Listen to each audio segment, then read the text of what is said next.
Bonsoir, c'est mardi, c'est 18 h, c'est le mardi 18 h. Aujourd'hui, la cigale et la fourmi et le vautour. La cigale ayant chanté tout l'été se trouva bien accommodée sur un plateau télé.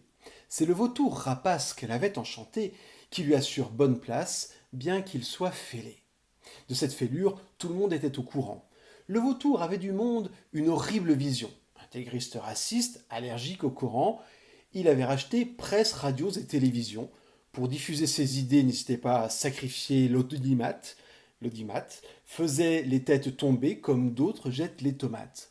Adieu, critiques et guignols, zapping et autres histrions, et donnait même consigne jusque dans l'édition. Car le vautour avait une autre hantise qu'on révèle à quel point il ruinait la savane. Les forêts et les champs dévorant, qu'on se le dise, lions, girafes, rhinocéros, antilopes et ânes. Tant que ceux-ci fuyaient toujours plus nombreux vers les terres du Nord, où ils se rêvaient heureux. Mais non seulement l'escroc vautour était vorace, mais également parano, craignait qu'on le grand remplace. Il leur donnait force émissions, débats et polémiques sur l'émigration, en particulier d'Afrique, oubliant qu'en tout temps et qu'en toute saison, des oiseaux et bien d'autres changent de maison.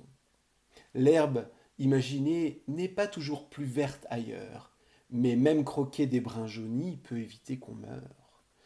Sur une chaîne du vautour, pour un de ces débats en inhumanité, sur le plateau de la cigale, un jour, la fourmi fut invitée.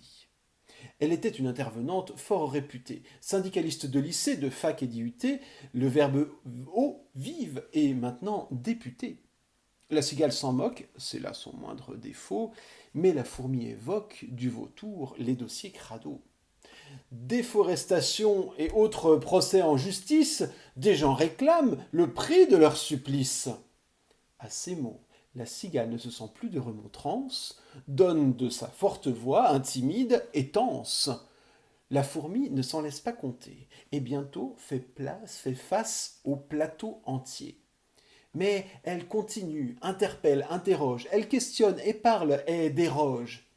Est-il possible, est-il impossible de critiquer le chef de maison, quand bien même un peu et à juste raison? Je ne mords pas la main qui me nourrit. Fière de son collier, la cruche cigale répondit. Collier attaché à toute une lourde chaîne, chaîne d'or et d'origine hertzienne.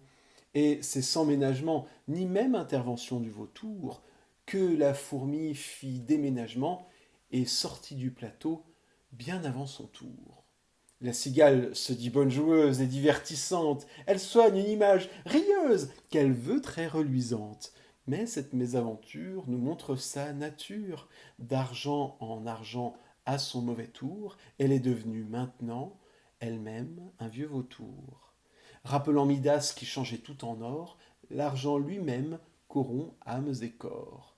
Et si l'information est en des mains dorées, à plumes ou en des griffes acérées, alors bien folle et qui s'y fie, ainsi s'envole la démocratie. Moralité, tant va la cruche à l'eau qu'à la fin elle nous les brise. Des milliardaires, il faut savoir libérer les médias de l'emprise. À mardi prochain, 18 h.